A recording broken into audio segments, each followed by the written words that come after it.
task management database. Well, right then. We've had to freeze those proposals. Temporarily, you see? You're putting them on ice? They would be too much distracting for you. We need to focus on current op. That doesn't seem necessary. You're gonna disappoint a lot of prospective clients.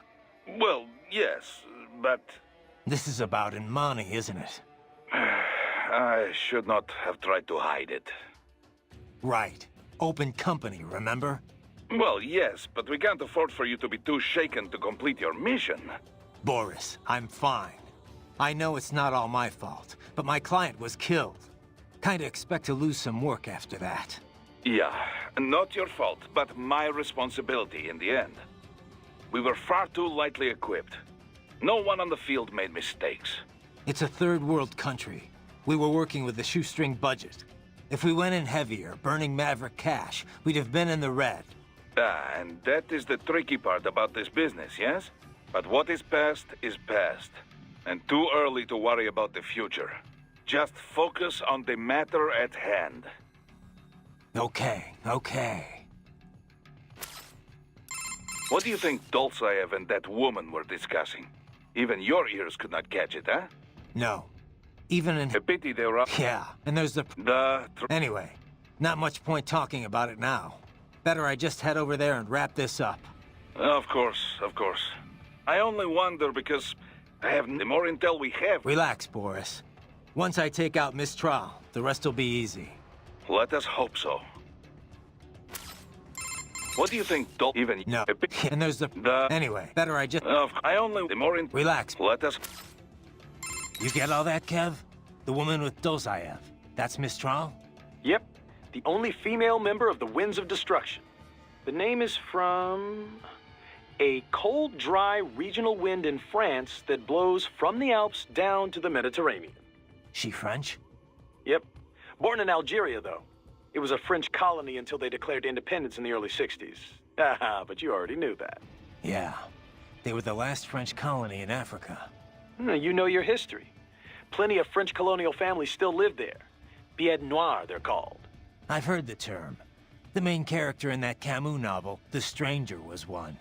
You also find a lot of Algerians who've immigrated to France, although they put a stop to that a while ago. Yeah. A lot of European countries seem to be clamping down on immigration lately. Mistral joined the Foreign Legion to get her citizenship. A woman legionnaire? And not the first. There was one that served in the North Africa campaign during World War II. Anyway, Mistral's been doing PMC work ever since her Legion discharge. We're not sure why she went cyborg. She's officially leading the force at the refinery, but she is also a combatant. I don't have anything on her combat style, but do not underestimate her. The Winds of Destruction are trained killers, all of them. They didn't let her in because of her looks. I don't need a reminder. I won't let my guard down. Yeah, but, speaking of her looks, she's got, well, I mean, a couple of, huge... Look, just don't get distracted, okay? Sounds like you should take your own advice there, Kev. So, Kev, what exactly goes on here, anyway? I mean, obviously refining oil, but what all's involved with that? How careful do I need to be? Skip that week in science class, huh? All right, how much do you know already? Just the basics. They take crude and refine it into gas and stuff. Other usable fuels, right? Well, yeah, and stuff. Kerosene, liquefied petroleum gas, naphtha, jet fuel. Naphtha? The raw material for ethylene, which is then the raw material for polyethylene and other plastics. Crude oil's used for a lot more than just fuel, you know. These days, it's the core component of just about every chemical product. Okay. Crude contains a lot of molecular hydrocarbons and impurities. The refinery distills and extracts these hydrocarbons at their different boiling points. Once the impurities are removed, what's left can be used to make gasoline and so on. Right. So, pretty much exactly what I said in the first place. Oh, well, if you know all this already, I guess we're done here. I could use a bit more detail on... All right, cool then. Kevin out. Hey, Kev. You have anything on that sword Sam was using? Didn't seem like your garden variety high-frequency blade. It's not. It's a samurai sword. The real deal. 16th century make, handed down in his family ever since. Sam had it recast as a high-frequency blade. Doesn't say by who. Is this something I need to worry about? Maybe. You know the basics of sword making, right? The harder the metal, the better it cuts, but also the more brittle it is. So a sword's gotta be sturdy, but also just pliable enough to absorb shock without breaking. Walking that line, striking that balance, that's what makes sword crafting an art. Japanese swords fuse different types of iron, each with different amounts of carbon. Different levels of flexibility, in other words, so the blade can be tough and razor sharp. And that gets multiplied when the sword gets the HF treatment? Yeah. Basically, the high-frequency upgrade sets the blade vibrating really, really fast, right? That vibration acts on the electron shells of atoms in the sword and the local electromagnetic field. When the EMF achieves resonance, the blade's bonding is strengthened. At a quantum level, it's like the entire sword is made up of the exact same particle type. It also disrupts any atoms it comes into contact with. Say, those that make up the target. Their electron clouds shrink from exposure to quantum decoherence at the Planck scale. In other words, it electrically severs the bonds that keep the target's atoms together. You lost me around the EMF part. And that's the dumbed-down explanation. To be honest, even I don't understand all the details. Point is, an HF upgrade is like an amplifier. It multiplies what's already there. So Sam's badass blade might give him the edge. I mean, you know what I mean. The original sword was really that good? Sounds like it. Says here it's a Murasama blade. Murasama. Sounds familiar. One of the top 10 best-known sword makers worldwide, easy. In Japan, he is legendary. They say his swords thirst for blood, that they choose who will wield them, you know, that sort of thing. Ooh, now I really am scared. I know, right? Raiden, head for the oil refinery. Raiden, you need to save? Did you catch all that? With Dulzaev and Mistral? Yeah, I was monitoring the whole time. Dolzaev's not really what I expected. I've seen his file, plenty of photos, but I guess I expected someone more, I don't know, threatening? Didn't seem too friendly to me.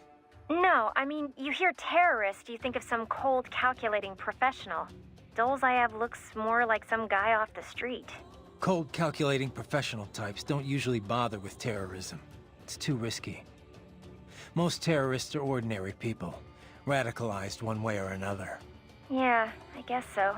Of course, that doesn't make what they do any easier to forgive. What about Mistral? What'd you think? Well, she's certainly attractive. Probably an artificial face, though. I'm guessing most of her is artificial. Roger that. So Mistral's from Algeria. Have you ever been? No. You? Once, for a consulting job. Pretty short trip, though. I hear it's pretty safe there now, compared to how things were at the start of this decade. Yeah, I was able to slip a little sightseeing in. Pretty nice spot for a vacation. Kind of hot, though.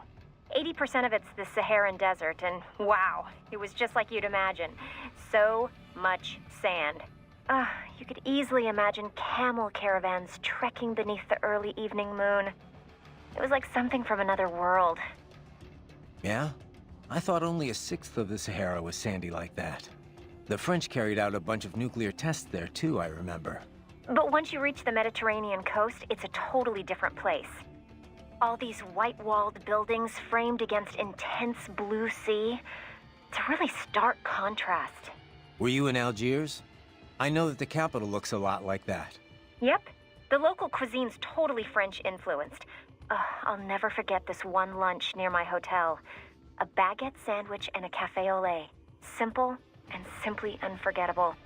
Oh, there were a bunch of sweet shops in town, too. High-quality European candy, but so cheap. Sounds like you ate your way across the country. Well, food's an important part of local culture, you know. Oh, and speaking of which, the seafood. Ugh, I didn't expect to see Mediterranean fish and African cuisine, but it was also fresh and flavorful. They'd fry up small fish whole, then drizzle them with lemon juice. I could have eaten that all day. Sounds like a lot of calories. I tried to stay active, you know?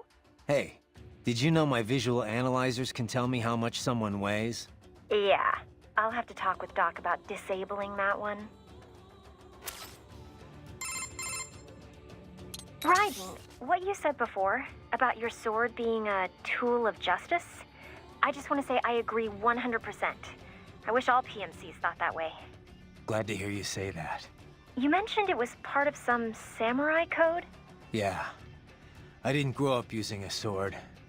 I fell into it by chance, during a mission. After that, I decided to train with the HF blade. I studied a lot of samurai techniques. I really got into it. Started learning more and more about ancient Japan and the samurai code. I tore through stacks of books, movies, anything I could get my hands on. Somehow hard to imagine you settling in with a big bucket of popcorn. What? A cyborg can't have hobbies? I'll have you know I'm actually a huge movie buff. Okay, okay. So that's where you picked up this Sword of Justice creed? Yeah. Most of it from a single master named Munenori Yagyu. He founded a school of swordsmanship on the idea that violence can be necessary for the greater good. He called it Katsujinken, the life-giving sword. Yagyu believed power isn't evil in itself. It's how it's applied that matters. As time went on, Katsujinken incorporated deterrence. It took on the meaning of winning without fighting. Or as I like to say, one sword keeps another in the sheath. That's from George Herbert. He was an English priest, 17th century, almost the same era as Yagyu. Huh. It's a universal idea, I guess. You could frame the same message as use of a necessary evil, but I think it's a good mindset for any PMC. At least as long as there's fighting that requires us in the first place. Which doesn't seem likely to change anytime soon.